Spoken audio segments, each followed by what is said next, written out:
He's getting fouled. He's getting fouled. He's getting fouled. He's getting fouled. He's getting fouled. No, he's not, coach. The NBA simply hasn't told you, or in fact anyone else, that they stopped calling fouls after the All-Star break. In March, teams attempted only 19.7 free throws per game. That's the lowest for any month since 1951. Coaches are shocked. The players are throwing arms in disbelief as these little contacts no longer get you to the free throw line. Their reactions reminded me of FIBA tournaments where the Americans are usually the ones most impacted from such refereeing style. Is this how Adam Silver plans to battle insane scoring in the NBA? Do you think increasing the allowed level of physicality is a good idea? I tried to see the full picture and why it might be actually good for everyone, the NBA and the players themselves included. He'll drive it, he throws it up, it rims out, the ball game is over. Quinn Snyder is in disbelief. That was not a call on Trae Young. Despite the constantly growing offensive rating in the last 10 years, despite 4 people in 12 months scoring 70+ points per game, the NBA was at its lowest point. Lowest, of course, from the POV of the casual fans because the money and the TV deals are as high as ever. But a lot of people were frustrated and saying the same thing. NBA rules are favoring offenses a little bit too much over the defense. The game became way too unbalanced. And these insane fouls where a player just runs into the defender and gets 2 free throws were the worst part. Oh my goodness. Vintage Trae Young.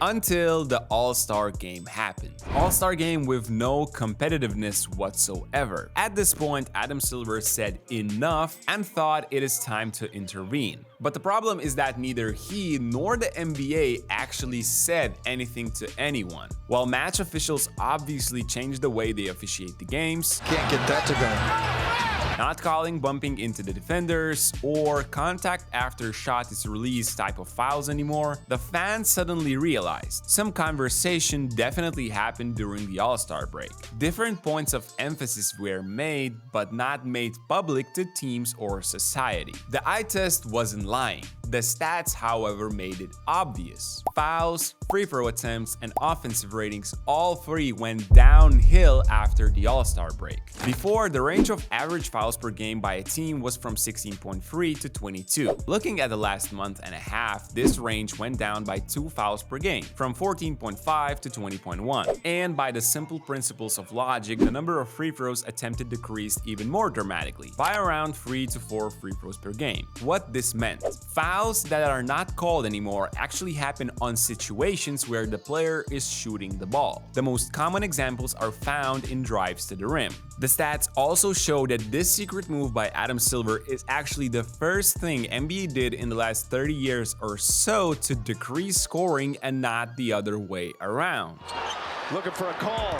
He's frustrated. The range of offensive ratings are down, if we take away an outlier, which is the Celtics with their insane run recently. And looking at these 3 decreased offensive categories, I believe the league might be doing an A/B test until the end of the season to actually make an official decision in the summer. Every year right before the beginning, NBA releases refereeing points of emphasis for the new season, and if the commissioner likes what he's seeing right now, the official statement should be out then. Anyway, as you are already seeing, these changes are quite radical. So let's inspect them closer by first looking at what was happening before the All-Star break. Imagine this scenario. You are in front of Trae Young in transition. No one can help you. You are alone on an island. Then the Hawks guard simply drives straight into you and gets a trip to the charity stripe. You would be pretty pissed, wouldn't you? Any contact with the defender's arms was whistled. Brunson among all the other guards, because let's not think only these 2 were the beneficiaries of this, would get calls for this little hand checking. I don't think he even felt it here, but the ref saw the hand and called it. In the next clip, Trae attacks full speed, feels the defender's hand slightly on him, goes into a shooting motion, and earns another trip. Even if you had your hands up to avoid the possible collision, that did not guarantee you won't get called for something. Contact and foul.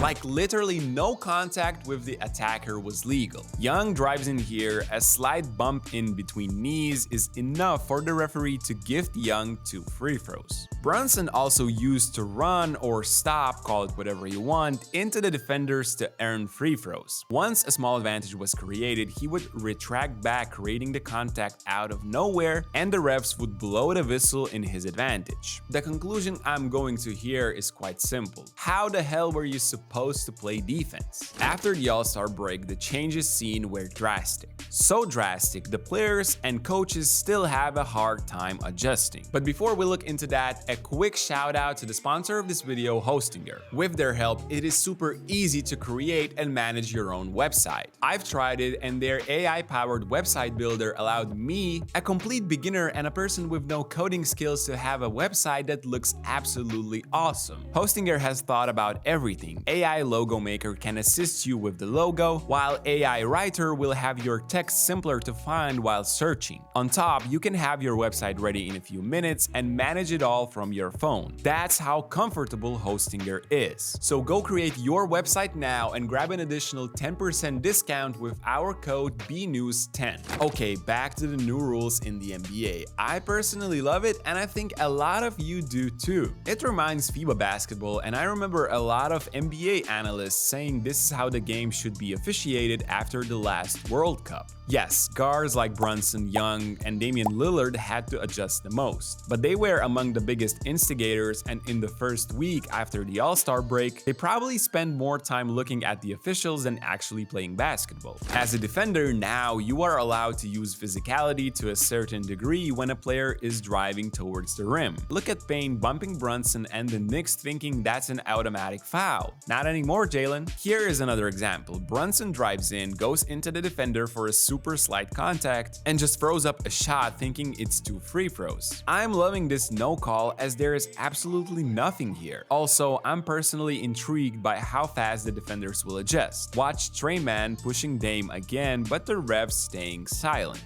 Lillard!